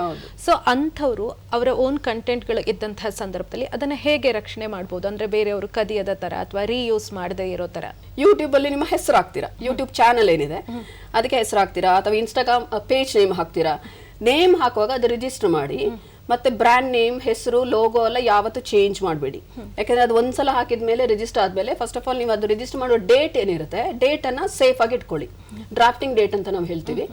ಪ್ಲಸ್ ನಿಮ್ಮ ಫೈಲ್ಸ್ ಏನಿದೆ, ಫೈಲ್ಸ್ ಅನ್ನ ನೀವು ಸೆಕ್ಯೂರ್ ಮಾಡ್ಕೋಬೇಕು. ಯಾಕಂದ್ರೆ ನಿಮಗೆ ಇನ್ನೊಂದ್ಸಲ ಯಾರೋ ಬಂದು ಕಂಪ್ಲೀಟ್ ಲಾಂಚ್ ಮಾಡಿದ್ರೆ ನಿಮ್ಮ ಹತ್ರ ಪ್ರೂಫ್ ಇಲ್ಲ ಅಂತಂದ್ರೆ ನೀವು ಎಲ್ಲೂ ಕಂಪ್ಲೇಂಟ್ ಮಾಡೋಕ್ಕಾಗಲ್ಲ, ಅಥವಾ ಕಾಂಪನ್ಸೇಷನ್ ಆಗಲಿ ಅಥವಾ ಕೋರ್ಟಿಗೆ ಹೋಗೋದಾಗ್ಲಿ, ಅಥವಾ ನಿಮಗೆ ಜೈಲ್ ಟರ್ಮ್ಸ್ ಏನಿದೆ, ಫೈನ್ಸ್ ಕಟ್ಟೋದು, ಇದಕ್ಕೆ ನಿಮಗೆ ಅಪ್ಲೈ ಮಾಡೋಕ್ಕಾಗಲ್ಲ. ನಿಮ್ಮ ಕ್ಲೇಮ್ ಅಂತ ಹೇಳಿದ್ರೆ for example what exactly you want to safe ಅಂದ್ರೆ ನೀವೇ ಒಂದು ಕಂಟೆಂಟ್ ಅಥವಾ ಒಂದು ಬುಕ್ಸ್ ಅನ್ನು ಕ್ರಿಯೇಟ್ ಮಾಡಿದ್ರೆ, ಆ ಕಾಪಿ ರೈಟ್ಸ್ ಅಂತ ಹೇಳಿದ್ರೆ ನೀವು ಅದರಲ್ಲಿ ಯಾವ ಪಾರ್ಟ್, ನಿಮ್ಮ ಕಂಟೆಂಟ್ ಅಲ್ಲಿ ಯಾವ ಭಾಗವನ್ನು ನೀವು ಸೇಫ್ ಮಾಡ್ಕೋಬೇಕು ಅಂತ ನೀವು ಕ್ಲೇಮ್ ಹಾಕಬೇಕು. ಕ್ಲೇಮ್ ಹಾಕಿ ಸೇವ್ ಮಾಡ್ಕೊಂಡು ರಿಜಿಸ್ಟರ್ ಮಾಡಿ ಇಟ್ಕೊಂಡ್ರೆ ಯಾರು ಅದನ್ನ ಕದಿಲಿಕ್ಕೆ ಆಗೋದಿಲ್ಲ. ಸಪೋಸ್ ಅದು ಕದ್ರೂ ನಿಮಗೆ ಕಂಪ್ಲೇಂಟ್ ಮಾಡಿ ನಿಮಗೆ ಕಾಂಪನ್ಸೇಷನ್ ಅಥವಾ ಏನಾದರೂ ತಗೊಳ್ಬಹುದು. ಈಗ ನಾನು ಹೇಳಿದ ಟರ್ಮ್ಸ್ ಏನಿದೆ, ಪನಿಷ್ಮೆಂಟ್ ಟರ್ಮ್ಸ್ ಇದೆ, ಅದು ಡೆಫಿನೆಟ್ಲಿ ಕೋರ್ಟಿಂದ, ಅಥವಾ ಫಾರ್ ಎಕ್ಸಾಂಪಲ್ ಇಂಟೆಲಿಜೆನ್ಸ್ ಇರುತ್ತೆ, ಸೈಬರ್ ಕ್ರೈಮ್ಸ್ ಇರುತ್ತೆ, ಎನ್ಫೋರ್ಸ್ಮೆಂಟ್ ಇರುತ್ತೆ, ಇವುಗಳಿಗೆಲ್ಲ ಅಪ್ಲೈ ಮಾಡ್ಕೊಂಡು ನೀವು ಕಾಂಪನ್ಸೇಷನ್ ಅಲ್ಲಿ ತಗೋಬಹುದು. ಇವಾಗ ಯಾರಾದ್ರೂ ಒಬ್ರು ವ್ಯಕ್ತಿ ಏನೋ ಒಂದು ಇನ್ವೆಂಟ್ ಮಾಡಿರ್ತಾರೆ, ಅವರ ಸಾವಿನ ಬಳಿಕ ಈ ಬೌದ್ಧಿಕ ಆಸ್ತಿ ಹಕ್ಕಿನ ಅವಧಿ ಎಷ್ಟು ಕಾಲ ಇರುತ್ತೆ ಅಂತ? ತೀರ್ಕೊಂಡ ತಕ್ಷಣ ಅಥವಾ ಅವರು ಸತ್ತ ತಕ್ಷಣ ಅಲ್ಲಿಗೆ ಕಾಪಿರೈಟ್, ಪೇಟೆಂಟ್, ಟ್ರೇಡ್ ಮಾರ್ಕ್ ಯಾವುದೂ ಎಂಡ್ ಆಗೋದಿಲ್ಲ. ಇದೇನಾಗುತ್ತೆ, ಇಮಿಡಿಯೇಟ್ಲಿ ಅವರ ಫ್ಯಾಮಿಲಿ ಮೆಂಬರ್ಸ್ ಅಥವಾ ಲೀಗಲ್ ಹೈಯರ್ಸ್, ಲೀಗಲ್ ರೆಪ್ರೆಸೆಂಟೇಟಿವ್ಸ್ ಅಂತ ಹೇಳ್ತೀವಿ, ಅವರಿಗೆ ಟ್ರಾನ್ಸ್ಫರ್ ಆಗುತ್ತೆ. ಇಲ್ಲದಿದ್ರೆ ಸಮಟೈಮ್ಸ್ ಏನಾಗುತ್ತೆ, ಅವರ ಡ್ಯೂರಿಂಗ್ ಹಿಸ್ ಲೈಫ್ ಟೈಮ್ ಯಾರಿಗಾರು ವಿಲ್ ಬರ್ದಿದ್ರೆ ಅವರಿಗೆ ನಾವು ಟ್ರಾನ್ಸ್ಫರ್ ಮಾಡಬಹುದು. ಮತ್ತೆ ಕೆಲವು ಸಂದರ್ಭದಲ್ಲಿ ಏನಾಗುತ್ತೆ ಅಂತ ಹೇಳಿದ್ರೆ ಬರೀ ಟ್ರಾನ್ಸ್ಫರ್ ಅಲ್ಲ, ಪೇಟೆಂಟ್ ಅಲ್ಲಿ ಏನಾಗುತ್ತೆ ಅಂತ ಹೇಳಿದ್ರೆ ನಿಮಗೆ ಕಂಪ್ಲೀಟ್ ಅದೊಂದು 20 years ಅಂತ ಇರುತ್ತೆ. ಈಗ ಕಾಪಿ ರೈಟ್ಸ್ ಆದ್ರೆ ಅದರ ಅವಧಿ ಬಂದು 60 years ವರೆಗೆ ಇರುತ್ತೆ, 60 ವರ್ಷದವರೆಗೆ ಇರುತ್ತೆ. ಅಂದ್ರೆ ನಿಮಗೆ ಆಲ್ರೆಡಿ ಅದು ಸಕ್ಸೆಸ್ ಹೇಳ್ತೀವಲ್ಲ ಅವ್ರಿಗೆ ಕಂಟಿನ್ಯೂ ಆಗ್ತಾನೆ ಹೋಗುತ್ತೆ. ಬಟ್ ಪೇಟೆಂಟ್ ಅಂತ ಬಂದಾಗ ನಿಮಗೆ ಬರೀ 20 ವರ್ಷ ಅವಧಿ ಇರುತ್ತೆ. 20 ವರ್ಷ ಆದ್ಮೇಲೆ ನಿಮಗೆ ಯಾರು ಬೇಕಾದ್ರೆ ಕಂಟೆಂಟ್ ಅನ್ನ ಅಂದ್ರೆ ಇನ್ವೆನ್ಷನ್ ಅನ್ನ ತಗೋಬಹುದು. ಅಂದ್ರೆ ಅದು after 20 years it will expire. So expiry ಆದ್ಮೇಲೆ ಯಾರು ಯೂಸ್ ಮಾಡ್ಕೋಬಹುದು. ಅದೇ ಟ್ರೇಡ್ ಮಾರ್ಕ್ ಅಂತ ಬಂದಾಗ ನಿಮಗೆ ಅದೊಂದು 10 years once ನೀವು ರಿನ್ಯೂ ಮಾಡ್ಕೋಬಹುದು. ರಿನ್ಯೂ ಮಾಡ್ಕೊಂಡು ನಿಮಗೆ ಲೈಫ್ ಟೈಮ್ ತರ ಯೂಸ್ ಮಾಡ್ಕೊಂಡು ಅದನ್ನು ಹಾಗೆ ಲೀಗಲ್ ಹೈಯರ್ಸ್, ಇದು ಫ್ಯಾಮಿಲಿ ಮೆಂಬರ್ಸ್ ಆಗಲಿ ಸಕ್ಸೆಸರಿಗೆ ಟ್ರಾನ್ಸ್ಫರ್ ಆಗ್ತಾ ಬರುತ್ತೆ. ಈ ಬೌದ್ಧಿಕ ಆಸ್ತಿ ಹಕ್ಕು ಕೃಷಿ ಅಥವಾ ರೈತರಿಗೆ ಸಂಬಂಧಪಟ್ಟಂತೆ ಯಾವ ರೀತಿ ಅಪ್ಲೈ ಆಗುತ್ತೆ ಅಂತ? ರೈತರಿಗೆ ಇದು ಯಾವ ರೀತಿ ಅಪ್ಲೈ ಆಗುತ್ತೆ ಅಂದ್ರೆ ಅವರು ಬೆಳೆಯುವಂತ ಬೆಳೆಗಳು, ಮೇನ್ ಬೆಳೆಗಳು, ಕ್ರಾಪ್ಸ್ ಮತ್ತೆ ಸೀಡ್ಸ್, ಬೀಜಗಳು ಅಂತ ಹೇಳ್ತೀವಿ, ಕೃಷಿ ಉತ್ಪನ್ನಗಳು, ಇವುಗಳಿಗೆ ಅಪ್ಲೈ ಆಗುತ್ತೆ. ಅವರು ಕಾಪಿರೈಟ್ಸ್ ಹಾಕುವಾಗ ಇದನ್ನ ಕಾಪಿರೈಟ್ಸ್, ಟ್ರೇಡ್ ಮಾರ್ಕ್, ಪೇಟೆಂಟ್ ಅಂತ ತಗೊಂಡಾಗ ರೈತರಲ್ಲಿ ಫಾರ್ ಎಕ್ಸಾಂಪಲ್ ಒಂದು ಕೃಷಿ ಯಂತ್ರಗಳು ಅಥವಾ ಏನಾದರೂ ನೀರಾವರಿ ಯೋಜನೆಯ ಯಂತ್ರಗಳು, ಟೆಕ್ನಾಲಜಿ ಏನಿದೆ ಇವುಗಳೆಲ್ಲ ಅದಕ್ಕೆಲ್ಲ ಪೇಟೆಂಟ್ ಹಾಕೋಬೇಕಾಗುತ್ತೆ. ಟ್ರೇಡ್ ಮಾರ್ಕ್ ಅಂತ ಬಂದಾಗ ಒಬ್ಬ ರೈತನಿಗೆ ಅವನದೇ ಆದ ಬ್ರ್ಯಾಂಡ್ ನೇಮ್, ಫಾರ್ ಎಕ್ಸಾಂಪಲ್ ಈಗ ಮಿಲ್ಕ್ ಅಂಡ್ ಫುಡ್ ಅಂತ ಹೇಳಿದ್ರೆ ಅದು ಯಾವ ಹೆಸರಲ್ಲಿ ಇರುತ್ತೆ, ಈಗ ರೈತರ ಅಥವಾ ಕೃಷಿಯ ಹೆಸರಲ್ಲಿ ಬ್ರ್ಯಾಂಡ್ ನೇಮ್ ಅಲ್ಲಿ ಆರ್ಗ್ಯಾನಿಕ್ ಶಾಪಿಗೆ ಬರುತ್ತೆ. ಸೊ ಆಗ ಅವರಿಗೆ ಕೃಷಿಗೆ ಬೇಕಾದಂತಹ ನಾಲೆಜ್ ಅಥವಾ ಅದಕ್ಕೆ ಬೇಕಾದಂಥ ಎಜುಕೇಶನ್ ಇವನ್ನೆಲ್ಲ ನಮ್ಮ ಟ್ರೇಡ್ ಮಾರ್ಕ್, ಕಾಪಿರೈಟ್, ಪೇಟೆಂಟ್ಸ್, ಈ IPR ರೈಟ್ಸ್, ಬೌದ್ಧಿಕ ಆಸ್ತಿ ಹಕ್ಕುಗಳು ಈ ರೀತಿ ಅವರಿಗೆ ಹೆಲ್ಪ್ ಆಗುತ್ತೆ. ಈ ಬೌದ್ಧಿಕ ಆಸ್ತಿ ಹಕ್ಕಿಗೆ ಸಂಬಂಧಪಟ್ಟಂತೆ ಭಾರತದಲ್ಲಿ ಯಾವ ರೀತಿಯಾದಂತಹ ಕಾನೂನಿದೆ ಅಂತ? ಈಗ ಕಾಪಿರೈಟ್ಸ್ ಅಂತ ಹೇಳಿದ ತಕ್ಷಣ ಕಾಪಿರೈಟ್ಸ್ ಆಕ್ಟ್ 1957 ಅಂತ ಬರುತ್ತೆ. For example trade mark act 1999 ಬರುತ್ತೆ. Next patent act 1970. ಅದೇ ರೀತಿ ನಿಮಗೆ ಜಾಗ್ರಫಿಕಲ್ ಇಂಡಿಕೇಶನ್ಸ್ ಅಂತ ನಾನು ಹೇಳಿದೆ, ಏನು ಭೌಗೋಳಿಕ ಸೂಚಕ ಕಾಯಿದೆ ಅಂತ ಸಪರೇಟ್ ಬರುತ್ತೆ. ಕನ್ನಡದಲ್ಲಿ ಹೇಳಬೇಕಂದ್ರೆ ಪ್ರತಿಕೃತ ಹಕ್ಕುಗಳ ಕಾಯಿದೆ, ಆವಿಷ್ಕಾರಗಳ ಕಾಯಿದೆ, ಮತ್ತು ನಿಮಗೆ ಎನ್ಫೋರ್ಸ್ಮೆಂಟ್ ಅಥವಾ ಸೈಬರ್ ಸೆಲ್ಸ್ ಇರುತ್ತೆ. ಕೆಲವು ನಿಮಗೆ ಸೀಸ್ ಆ್ಯಂಡ್ ರೇಡ್ಸ್ ಅಂತ ಬರುತ್ತೆ. ಈಗ for example nowadays you will find lot of cases in ಇದು ಮೊಬೈಲ್. ಆಗ ನಿಮಗೆ ಇಮಿಡಿಯೇಟ್ ಏನು ಮಾಡಬೇಕು, ಯಾರೋ ಬಂದು ಹ್ಯಾಕ್ ಮಾಡ್ತಾರೆ, ಏನು ಗೊತ್ತಾಗಲ್ಲ ಅಂತಂದ್ರೆ ಇಮಿಡಿಯೇಟ್ ನೀವು ಸೈಬರ್ ಸೆಲ್ಗೆ ಕಂಪ್ಲೇಂಟ್ ಮಾಡಿ. ಇದೇ ರೀತಿ ಕಾನೂನುಗಳು ಇರುತ್ತೆ ಭಾರತದಲ್ಲಿ. ಇನ್ನು ಈ ಬೌದ್ಧಿಕ ಆಸ್ತಿ ಹಕ್ಕುಗಳಲ್ಲಿ AI ಮತ್ತು ML ನ ಮಹತ್ವ ಏನು ಅಂತ? Very nice question. ಆಕ್ಚುಲಿ ಎಲ್ಲರಿಗೂ ಗೊತ್ತಿರೋ ಪ್ರಕಾರ ಈಗ ನಮ್ಮ ಟ್ರೆಂಡಲ್ಲಿ ನಡೀತಿರೋದು AI ಅಂತಂದ್ರೆ ಎಷ್ಟೋ ಜನ ಗೊತ್ತೇ ಇರೋದಿಲ್ಲ. AIದು ಎಕ್ಸ್ಪಾನ್ಷನ್ ಬಂದು ಆರ್ಟಿಫಿಷಿಯಲ್ ಇಂಟೆಲಿಜೆನ್ಸ್ ಆ್ಯಂಡ್ ML ಬಂದು ಮಷೀನ್ ಲರ್ನಿಂಗ್ ಅಂತ. So artificial intelligence and machine learning ಅಂದರೆ ನಿಮಗೆ ನಾವು ಫಸ್ಟಿಂದ ಇಷ್ಟೊತ್ತು ಡಿಸ್ಕಸ್ ಮಾಡಿದ್ವಲ್ಲ, copyrights, trade mark, patents, geographical indications, industrial designs, ಇವುಗಳೆಲ್ಲ ಆಲ್ರೆಡಿ ಇಂಟೆಲೆಕ್ಚುಯಲ್ ಪ್ರಾಪರ್ಟಿ ರೈಟ್ಸ್ ಆಗಿರುತ್ತೆ. ಈ ರೈಟ್ಸನ್ನು ನಾವು AI ಮೂಲಕ ಈಸಿಯಾಗಿ ಸ್ಕ್ಯಾನ್ ಮಾಡ್ಬೋದು. ಈಗ ನೀವು ಯಾವುದೇನು ಪರ್ಸನ್ ಕಾಪಿರೈಟ್, ನಾನೀಗ ಇದು ಬುಕ್ ಬರೆದಿರ್ತಾರೆ, ಬುಕ್ ಅಥವಾ ಒಂದು ಸಾಂಗ್ ನೀವು ಹೇಳ್ದಂಗೆ ಬರೆದಿರ್ತಾರಲ್ಲ, ಅದನ್ನು ಇದು ನಂದೇ ಸಾಂಗ್ ಅಂತ ಹೇಳ್ತಾನೆ, ಇನ್ನೊಬ್ಬ ಬಂದು ಅದು ನನ್ನ ಸಾಂಗ್ ಅಂತ ಹೇಳ್ತಾನೆ. ಆಗ ಇವ್ರು ಏನು ಮಾಡ್ತಾರೆ, AI ಮೂಲಕ ನಾವು ಸ್ಕ್ಯಾನ್ ಮಾಡ್ಬೋದು. ಸ್ಕ್ಯಾನ್ ಮಾಡಿ ಇಮಿಡಿಯೇಟ್ ಆಗಿ ಟ್ರ್ಯಾಕ್ ಮಾಡಿ ಇಮಿಡಿಯೇಟ್ ರಿಸಲ್ಟ್ ಕೊಡುತ್ತೆ. ನಿಮಗೆ ಮೊದಲಿನ ಕಾಲದಲ್ಲೆಲ್ಲ ನಿಮಗೆ it will take very long time to search. But ಈಗ ಹಾಗೆಲ್ಲ AI ಅಲ್ಲಿ ಒಂದು ಕ್ವೆಶನ್, ಯಾವುದೊಂದು ಕ್ವೆರಿ ನಿಮಗೆ ರಿಲೇಟೆಡ್ ಟು ಯುವರ್ ಕಾಪಿರೈಟ್ಸ್ ಹಾಕಿದ್ರೆ within a fraction of second ನಿಮಗೆ ಒಂದು ಬ್ಲಿಂಕಿಂಗ್ ಐಸ್ ಒಳಗೆ ನಿಮಗೆ ರಿಸಲ್ಟ್ ಬಂದ್ಬಿಡುತ್ತೆ. That is called AI. IPR ಮತ್ತು ಮೇಕ್ ಇನ್ ಇಂಡಿಯಾ ಯೋಜನೆ ನಡುವೆ ಇರುವಂತಹ ಸಂಬಂಧ ಏನು ಅಂತ? ಆಕ್ಚುಲಿ ನೋಡಿ, ಈಗ IPR ಅಂತ ಹೇಳಿದ ತಕ್ಷಣ ಎಲ್ಲರೂ ನಾವು ಇಲ್ಲಿ ಕರ್ನಾಟಕದಲ್ಲಿ ಕೂತ್ಕೊಂಡು ಮಾತಾಡ್ತಿದ್ದೀವಿ. ನಾವು ಕರ್ನಾಟಕ ಹೇಳುವಾಗ ನಮ್ಮ ದೇಶ ಇಂಡಿಯಾದ ಬಗ್ಗೆ ಮಾತಾಡ್ತೀವಿ. But actually intellectual property rights ಬಂದ್ರೆ ದಿಸ್ ಇಸ್ ವರ್ಲ್ಡ್ ವೈಡ್. ಇದು ಬರೀ ಭಾರತಕ್ಕೆ ಮಾತ್ರ ಸೀಮಿತವಾಗಿಲ್ಲ, ಎಂಟೈರ್ ವರ್ಲ್ಡ್ಗೆ ಅಪ್ಲೈ ಆಗುತ್ತೆ. ಇದು ಇಂಟರ್ನ್ಯಾಷನಲ್. ನಾವೀಗ ನ್ಯಾಷನಲ್ ಈಗ ಕಾಪಿರೈಟ್ಸ್ ಅಂದ್ರೆ you will apply in India ಅಂದ್ರೆ ನಿಮಗೆ ಇಂಡಿಯಾದಲ್ಲಿ ಇದು ಅಪ್ಲೈ ಮಾಡ್ಬೋದು, ಇಂಟರ್ನ್ಯಾಷನಲಿ ಪ್ರೊಟೆಕ್ಟ್ ಮಾಡ್ಬೋದು. This is what we called worldwide. ಅಂದ್ರೆ ಈಗ ಯಾವುದೊಂದು ಕಾಪಿರೈಟ್ ತಗೋತೀರಾ, ಕಾಪಿರೈಟ್ ತಗೊಂಡು ಇಂಡಿಯಾದಲ್ಲಿ ನೀವು ಅದನ್ನ ರಕ್ಷಣೆ ಮಾಡ್ಕೋತೀರಾ. ಆದ್ರೆ ಇದು ಕೆಲವು ಕಂಟ್ರಿಗಳಲ್ಲೂ ತಗೋತಾರೆ, ಬಟ್ ಅದನ್ನ ನಿಮಗೆ ಪ್ರೊಟೆಕ್ಟ್ ಮಾಡೋದು ವರ್ಲ್ಡ್ ವೈಡ್. ಸೊ ನಮಗೆ ಇಂಡಿಯಾದಲ್ಲಿ ಮಾತ್ರ ಅಲ್ಲ, ಹೊರಗೆ ಹೋದ್ರೆ ಆಗೋದಿಲ್ಲ ಅಂತ ಏನಿಲ್ಲ. ಅದೇ ರೀತಿ ಈಗ ಪೇಟೆಂಟ್ ಆಗ್ಬೋದು, ಟ್ರೇಡ್ ಮಾರ್ಕ್ ಆಗ್ಬೋದು, ಎಲ್ಲನೂ ಅಷ್ಟೇ ವರ್ಲ್ಡ್ ವೈಡ್ ಆಗಿರುತ್ತೆ. ಆದರೆ every country has its own law. ಅಂದರೆ ಎಲ್ಲ ಕಂಟ್ರಿಯಲ್ಲೂ ಡಿಫ್ರೆಂಟ್ ಆದ ಕಾನೂನು ಇರೋ ಕಾರಣ ನಿಮ್ಮ ದೇಶದಲ್ಲೇ ನೀವು ಅಪ್ಲೈ ಮಾಡಬೇಕಾಗುತ್ತೆ. ಒರಿಜಿನಾಲಿಟಿ, ಪ್ರೊಟೆಕ್ಷನ್ ಅಥವಾ ರಿಜಿಸ್ಟ್ರೇಷನ್, ಯಾವುದು ಲೋಗೋ ಅಥವಾ ಬ್ರ್ಯಾಂಡು, ಎಲ್ಲ ವಿಷಯಕ್ಕೆ ನೀವು ನಿಮ್ಮ ದೇಶದಲ್ಲಿ ಅಪ್ಲೈ ಮಾಡ್ಕೊಳ್ಳಿ. ಓಕೆ, ಇವಾಗ ನಾವು ಅವಾಗಿಂದಲೂ ಮಾತಾಡ್ತಾ ಇದ್ವಿ, ಇವಾಗ ಏನಿದ್ರು AI ಕಾಲ. ಸೊ AI ಮೂಲಕ ಕ್ರಿಯೇಟ್ ಆದಂಥ ಯಾವುದಾದ್ರೂ ಕಂಟೆಂಟ್ಗಳಿಗೆ ಕಾಪಿರೈಟ್ಸ್ ಇದೆಯಾ? ಅದಕ್ಕೆ ಸಂಬಂಧಪಟ್ಟಂತೆ ಏನಾದರೂ ಕಾಯ್ದೆಗಳಿದೆಯಾ ಅಂತ? ಕಾಪಿರೈಟ್ ಆಕ್ಟ್ ಇದೆ, ಅಥವಾ ಟ್ರೇಡ್ ಮಾರ್ಕ್ ಆಕ್ಟ್ಸ್ ಇದೆ, ಆ್ಯಂಡ್ ಪೇಟೆಂಟ್ ಆಕ್ಟ್ ಇದೆ, ದೆನ್ ಎನ್ಫೋರ್ಸ್ಮೆಂಟ್ ಲಾಸ್ ಇದೆ, ಮತ್ತು ಸೈಬರ್ ಸೆಲ್ಸ್ ಇದೆ, ರೇಡ್ ಆ್ಯಂಡ್ ಸೀಸರ್ ಅಂತ ಬರುತ್ತೆ. ನೆಕ್ಸ್ಟ್ ನಿಮಗೆ ಟ್ರ್ಯಾಕಿಂಗ್ ಸಿಸ್ಟಮ್ ಇರುತ್ತೆ, ಮಾನಿಟರಿಂಗ್ ಸಿಸ್ಟಮ್ ಇರುತ್ತೆ, ತುಂಬ ಕಾಯ್ದೆಗಳು ಇದೆ. ಅದೇ ರೀತಿ ನಿಮಗೆ AI ಅಂತ ಬಂದಾಗ ತುಂಬ ಫಾಸ್ಟೆಸ್ಟ್ ರೂಟಲ್ಲಿ ಅಕ್ಯೂರೇಟ್ ಆಗಿ ಹೇಳುವಂತಹ ಸಿಸ್ಟಮ್ ಬಂದು AI. ಸೊ AI ನಿಮಗೆ ಎಲ್ಲೂ ನಿಮಗೆ ವೈಲೇಟ್ ಆಗಿಲ್ಲ ಸದ್ಯಕ್ಕೆ. ವೈಲೇಟ್ ಆದ್ರೆ ಫ್ಯೂಚರ್ ಅಲ್ಲಿ ಫೈಂಡ್ ಔಟ್ ಮಾಡ್ಬೋದು, ಬಟ್ ನಿಮಗೆ ಇದೇ ನಿಮಗೆ ಕಂಟಿನ್ಯೂ ಆಗುತ್ತೆ ಅಂತ ನಾವು ಹೇಳಕ್ಕಾಗೋದಿಲ್ಲ. ಯಾಕೆಂದ್ರೆ ದಿಸ್ ಇಸ್ ಯಾವುದೇ ಒಂದು ತಂತ್ರಜ್ಞಾನ ಅಥವಾ ನಿಮಗೆ ಟೆಕ್ನಾಲಜಿ ಬಂದಾಗ ಇದೊಂದು ಟೆಂಪರರಿ ಅಂತ ಹೇಳ್ತೀವಿ ನಾವು. ಯಾಕೆಂದ್ರೆ ಮೊದಲು ನಾವು ಸ್ಮಾರ್ಟ್ ಫೋನ್ ಹಿಡಿತಾ ಇರಲಿಲ್ಲ, ಈಗ ನಾವು ಸ್ಮಾರ್ಟ್ ಫೋನ್ ಹಿಡಿತಾ ಇದ್ದೀವಿ. ಫಾರ್ ಎಕ್ಸಾಂಪಲ್ ಈಗ ವೆಹಿಕಲ್ಸ್ ಬಂದ್ರೆ EV ಬಂದಿದೆ, ಎಲೆಕ್ಟ್ರಾನಿಕ್ ವೆಹಿಕಲ್ ಬಂದ್ರೆ EV ಬಂದು ಒಂದು 2 years ಅಲ್ಲಿ ನೀವು ಕಂಪ್ಲೇಂಟ್ಸ್ ಕಾಣ್ತಾ ಇದ್ದೀರಾ. EV vehicle it's not so worthy compare to ನಮ್ಮ ಗೇರ್ ವೆಹಿಕಲ್ಸ್ ಏನಿದೆ ಆ ರೀತಿ. ಅದೇ ರೀತಿ ಇದೂ ಅಷ್ಟೇ, AI ಬಂದಾಗ ಈಗ ಯೂಸ್ ಮಾಡ್ಕೋತಾ ಇದ್ದಾರೆ ಎಲ್ಲ. ಈಗ ಎಸ್ಪೆಷಲಿ IT-BT ಕಂಪನಿ ಆಗಿರ್ಬೋದು, ಯಾವುದೇ ಕಂಪನಿಗಳಲ್ಲಿ ಯೂಸ್ ಮಾಡ್ಕೋತಾ ಇದ್ದಾರೆ. ಬಟ್ ಇದು ನೀವು ಟ್ರೆಂಡ್ ಚೆನ್ನಾಗಿದೆ, ಟ್ರೆಂಡಲ್ಲಿ ನಿಮಗೆ ಯಾವ ಫೀಲ್ಡಿಗೆ ಅಪ್ಲೈ ಮಾಡ್ಕೋಬೇಕು, ಎಲ್ಲೆಲ್ಲಿ ತಗೋಬೇಕು ಅಲ್ಲಿ ಮಾತ್ರ ಅಪ್ಲೈ ಮಾಡ್ಕೊಳ್ಳಿ. ಅದನ್ನ ಯಾವುದೇ ರೀತಿಯಲ್ಲಿ ನಿಮಗೆ ಎಕ್ಸೆಸ್ ಆಗಿ ಯೂಸ್ ಮಾಡ್ಕೊಳ್ಳೋಕೆ ಆಗೋದಿಲ್ಲ. ಇವಾಗ ಭಾರತದಲ್ಲಿರುವಂಥ ಒಂದಷ್ಟು ವಿದೇಶಿ ಕಂಪನಿಗಳು ಈ IPR ಅನ್ನ ಹೇಗೆ ಪ್ರೊಟೆಕ್ಟ್ ಮಾಡ್ಕೊಳ್ಬಹುದು ಅಂತ? ಭಾರತದಲ್ಲಿ ಪ್ರೊಟೆಕ್ಟ್ ಮಾಡೋದಂದ್ರೆ ನೀವು ನಿಮ್ಮ ಕಂಟೆಂಟ್ ಅನ್ನು ಭಾರತದಲ್ಲಿ ಅಪ್ಲೈ ಮಾಡೋದು. ಈಗ ಕಾಪಿರೈಟ್ಸ್ ಬೇಕಾದಾಗ ನೀವು ಭಾರತದಲ್ಲಿ ಅಪ್ಲೈ ಮಾಡಿದಾಗ ಭಾರತದಲ್ಲಿರುವ ಕಾನೂನು ಏನು ಹೇಳುತ್ತೆ, ಕಾನೂನುಬದ್ಧ ಹಕ್ಕುಗಳೇನಿದೆ ಅವುಗಳಿಗೆ ಸೀಮಿತವಾಗಿ ಮಾತ್ರ ನಿಮ್ಮ ಕಾಪಿರೈಟ್ಸ್ ಹೋಗುತ್ತೆ. ಅದೇ ರೀತಿ ಕೆಲವು ಕಂಟ್ರೀಸ್, ಎಲ್ಲ ಕಂಟ್ರೀಸ್ ಹೇಳಕ್ಕಾಗೋದಿಲ್ಲ, ಕೆಲವು ಕಂಟ್ರೀಸ್ ಮಾತ್ರ ನಿಮ್ಮ ವರ್ಕ್ ಅನ್ನು ಆಕ್ಸೆಪ್ಟ್ ಮಾಡುತ್ತೆ. ಬಟ್ ಎವ್ರಿವೇರ್ ನಿಮಗೆ ಅಪ್ಲೈ ಆಗೋದಿಲ್ಲ. ಯಾಕಂದ್ರೆ ನೀವು ಫಾರ್ ಎಕ್ಸಾಂಪಲ್ ಈಗ ನೀವು US ಗೆ ಹೋದ್ರೆ ಅಥವಾ UK ಹೋದ್ರೆ ಅಥವಾ ಆಸ್ಟ್ರೇಲಿಯಾ, ಲಂಡನ್ ಹೋದ್ರೆ ಅವ್ರದೇ ಆದ ಕಾನೂನುಗಳು ಸಪರೇಟ್ ಆಗಿರುತ್ತೆ. ಸೊ ಅವರು ಏನ್ ಮಾಡ್ತಾರೆ, ಅವರು ಅಲ್ಲಿ ಅಪ್ಲೈ ಮಾಡ್ಕೊಂಡು ಅದನ್ನ ಕೆಲವು ದೇಶಗಳಲ್ಲಿ ಉಪಯೋಗ ಮಾಡ್ಕೋತಾರೆ. ಬಟ್ ರಿಜಿಸ್ಟರ್ ಆಗಿರ್ಬೇಕು. ಎಲ್ಲೂ ನಿಮಗೆ ಇದು ಒರಿಜಿನಲ್ ಅಲ್ಲ ಅಂತ ಮಾಡ್ಕೋಬೇಡಿ. ಬಟ್ ನೀವು ನಾನು ಹೇಳ್ದೆ ಆಲ್ರೆಡಿ, ನೀವು ಏನು ಡ್ರಾಫ್ಟ್ ಮಾಡ್ತೀರಾ ಆ ಡ್ರಾಫ್ಟಿಂಗ್ ಡೇಟ್ ಅನ್ನು ಇಟ್ಕೊಳ್ಳಿ, ನಿಮ್ಮ ಫೈಲ್ಸ್ ಅನ್ನ ಸೇಫ್ ಆಗಿ ಇಟ್ಕೊಳ್ಳಿ. ಈಗ ಒಂದು ಕಂಪನಿಯ ಉದ್ಯೋಗಿ ಆ ಕಂಪನಿಯಲ್ಲಿರುವಾಗ ಏನೋ ಒಂದು ಇನ್ವೆಂಟ್ ಮಾಡಿರ್ತಾನೆ. ಸೊ ಇದರ ಓನರ್ಶಿಪ್ ಯಾರಿಗೆ ಹೋಗುತ್ತೆ? ಆ ಕಂಪನಿಗೆ ಹೋಗುತ್ತಾ ಅಥವಾ ಆ ಉದ್ಯೋಗಿಗೆ ಹೋಗುತ್ತಾ, ಹೇಗೆ ಅದು ಅಂತ? ಈಗ ಆಕ್ಚುಲಿ ಪೇಟೆಂಟ್ ಅಂದ್ರೆ ಡೆಫಿನೆಟ್ಲಿ ಆವಿಷ್ಕಾರ ಅಥವಾ ಇನ್ವೆನ್ಷನ್ ಮಾಡಿದಾಗ ಫಾರ್ ಎಕ್ಸಾಂಪಲ್ ಆ ಪೇಟೆಂಟ್ ಅನ್ನು ಯಾರು ಕ್ರಿಯೇಟ್ ಮಾಡಿದ್ರು, ಮೊದಲು ಒಂದೇ ಪರ್ಸನ್ ಕ್ರಿಯೇಟ್ ಮಾಡಿದಾರಾ ಅಥವಾ ಅವ್ರದ್ದೊಂದು ಕ್ರೂ ಅಥವಾ ಟೀಮ್ ಏನಾರು ಇರುತ್ತಾ? First of all it obviously goes to owner. Patent ಇನ್ವೆಂಟರ್ಗೆ ಹೋಗುತ್ತೆ ಅಥವಾ ಆವಿಷ್ಕಾರ ಯಾರು ಮಾಡಿದ್ರು ಅವರಿಗೇನೆ ಹೋಗುತ್ತೆ. ಸಪೋಸಿಂಗ್ ಯಾವ್ದಾದ್ರು ಟೀಮ್ ಅಂತ ಇದ್ರೆ ಆ ಟೀಮ್ಗೆ ಹೋಗೋ ಚಾನ್ಸಸ್ ಇರುತ್ತೆ. ಬಟ್ ಬೇಸಿಕಲಿ ಬಂದು ನೀವು ಆ ಇನ್ವೆಂಟರ್ಗೆ ಹೋಗುವಂಥದ್ದು. He is a real owner of patent. ಇವಾಗ ಸಾಕಷ್ಟು ಕಡೆ ಪೈರಸಿ ಬಗ್ಗೆ ಕೇಳ್ತಾನೆ ಇರ್ತೀವಿ, ಹಾಗೆ ನಕಲಿ ಪ್ರಾಡಕ್ಟ್ಗಳು. ಸೊ ಇದನ್ನ ಹೇಗೆ ಕಂಟ್ರೋಲ್ ಮಾಡಬಹುದು ಅಂತ? ಹೊಸದಾಗಿ ಒಂದು ಮೂವಿ ರಿಲೀಸ್ ಆದಾಗ ಇದನ್ನ ಏನ್ ಮಾಡ್ತಾರೆ, ಎಲ್ಲರೂ ನಮಗೆ ಮೊದಲು ನೋಡಬೇಕು, ನಾವು ಥಿಯೇಟ್ರಲ್ಲಿ ಹೋಗಿ ನೋಡೋದಿಲ್ಲ ಅಂತ ಹೇಳ್ಬಿಟ್ಟು ಅವರು ಮೊಬೈಲಲ್ಲೇ ನೋಡ್ಕೋತಾರೆ. ಅಂದ್ರೆ ಫೈಂಡ್ ಔಟ್ ಮಾಡ್ತಾರೆ ಅಷ್ಟೇ. ಕೆಲವು ನಿಮಗೆ ಅದರಲ್ಲಿ ಟ್ರೈಲರ್ ಸಿಗುತ್ತೆ, ಫುಲ್ ಮೂವಿ ಸಿಗೋದಿಲ್ಲ. ಅದನ್ನ ನಾವು ಪೈರಸಿ ಅಥವಾ ಪೈರೇಟೆಡ್ ಮೂವೀಸ್ ಅಥವಾ ಅದನ್ನ ನೀವು actually you are stealing content from the people. So ಇದನ್ನ ನೀವು ಮಾಡಿದ್ರೆ, ವೈಲೇಟ್ ಮಾಡಿದ್ರೆ ಡೆಫಿನೆಟ್ಲಿ ನಾನು ಆಗಲೇ ಹೇಳಿದಾಗೆ ನಿಮಗೆ ಫೈನ್ ಹಾಕ್ಬೋದು ಅಥವಾ ಜೈಲ್ ಟರ್ಮ್, ಇಂಪ್ರಿಸನ್ಮೆಂಟ್ಸ್ ಎಲ್ಲ ಇರುತ್ತೆ. ಇಂಪ್ರಿಸನ್ಮೆಂಟ್ ಬಂದು ಆಬ್ವಿಯಸ್ಲಿ 6 months ಇಂದ 3 years ಇರುತ್ತೆ.